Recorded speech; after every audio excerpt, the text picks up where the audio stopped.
بسم اللہ الرحمن الرحیم۔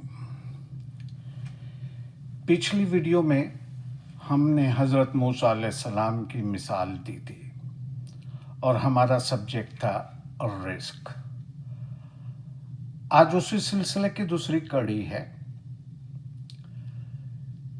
پہلے زمانے میں جو درویش ہوا کرتے تھے، جو اللہ کو یاد کرنے والے ہوتے تھے، جو عبادت بندگی کرتے تھے، وہ لوگ بہت لمبے عرصے تک باہر چلے جاتے تھے، کبھی 2 مہینہ، کبھی 3 مہینہ، کبھی 4 مہینہ، اور 4 مہینے 5 مہینے کے بعد وہ گھر پر آتے، 2-4 دن رکتے اور پھر واپس چلے جاتے۔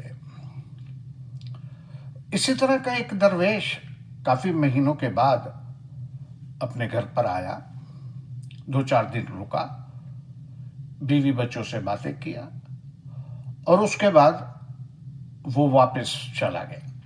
جب واپس جا رہا تھا تو اس نے اپنی بیگم سے کہا، بیگم، میں آپ کے لیے کتنی خوراک چھوڑ کر جاؤں، کتنا اناج چھوڑ کر جاؤں؟ تو اس کی بیوی نے عجیب سا سوال کیا۔ اس نے کہا کہ اتنی خوراک چھوڑ کے جاؤ جتنی میری عمر تمہیں درکار ہے۔ تو اس شخص نے کہا کہ تیری زندگی میرے ہاتھ میں نہیں ہے، تیری زندگی میرے ہاتھ میں نہیں ہے، میں کیسے یہ کہوں کہ مجھے اتنی تیری عمر درکار ہے؟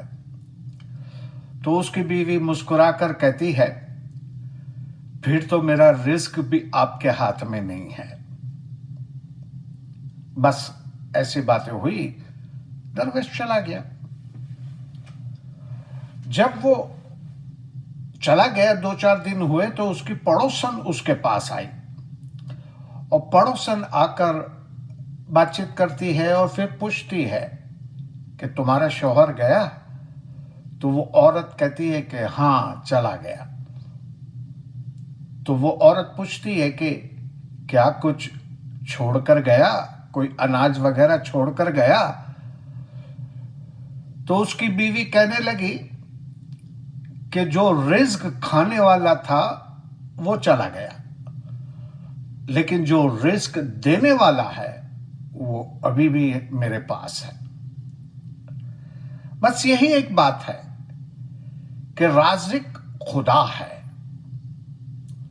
رزق وہ دیتا ہے، اور وہ ہمیشہ تمہارے ساتھ ہے، تمہارے پاس ہے، تمہاری شرق سے بھی قریب ہے۔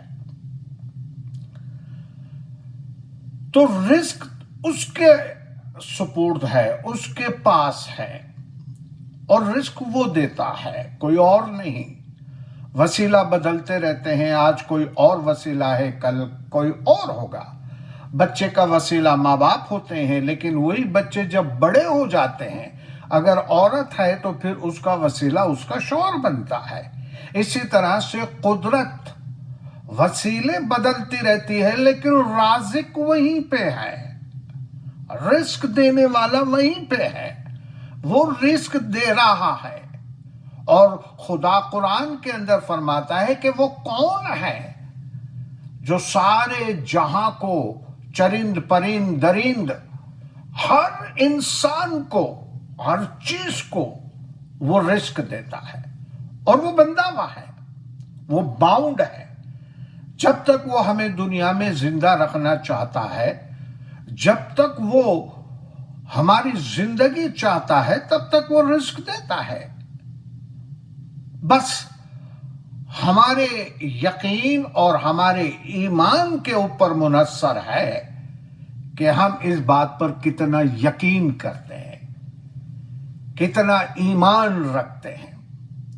کوشش کرنا ہمارا کام ہے، محنت کرنا ہمارا کام ہے، لیکن محنت کرنے کے بعد رزق دینا یہ صرف اور صرف رازق کا کام ہے، صرف اور صرف رازق کا کام ہے۔ لیکن محنت کیے بغیر رزق نہیں ملتا۔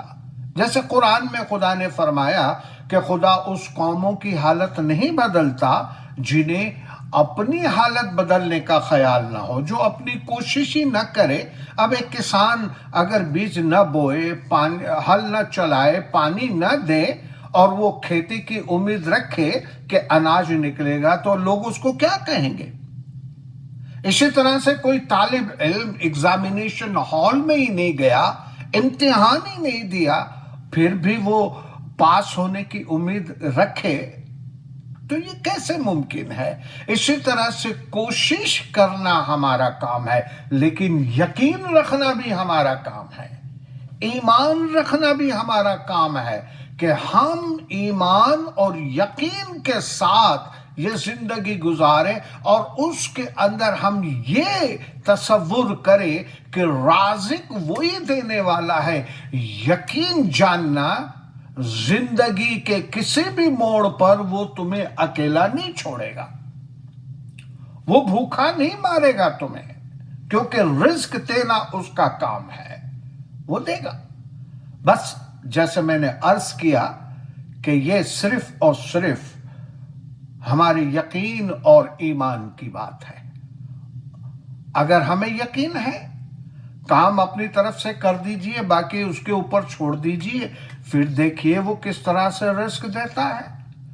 بلکہ قرآن کی ایک آیت ہے جو میں یہاں پہ کوٹ کرتا ہوں کہ خداوند عالمین نے فرمایا کہ جو انسان اللہ پر یقین رکھتا ہے، اللہ کے احکامات پر عمل کرتا ہے، اس کے حکم کی تابعداری کرتا ہے اور آخرت پر ایمان رکھتا ہے، تو خدا اسے ایسی جگہ سے رزق دیتا ہے کہ انسان کے وہم و گمان میں نہیں ہوتا. اور یہ حقیقت ہے. آپ اپنی زندگی کے کسی بھی موڑ پر دیکھ لیجئے کہ خداوند عالمین نے یہ وعدہ کس طرح سے پورا کیا. خداوند عالمین نے یہ وعدہ کس طرح سے پورا کیا کہ آپ کو ایسی جگہ سے رزق دے گا یا دیتا ہے کہ آپ نے کبھی سوچا بھی نہیں تھا.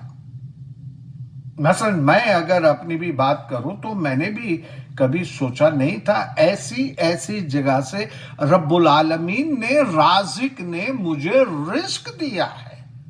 ہر ایک کو وہی دیتا ہے. بس یقین کی بات ہے، ایمان کی بات ہے.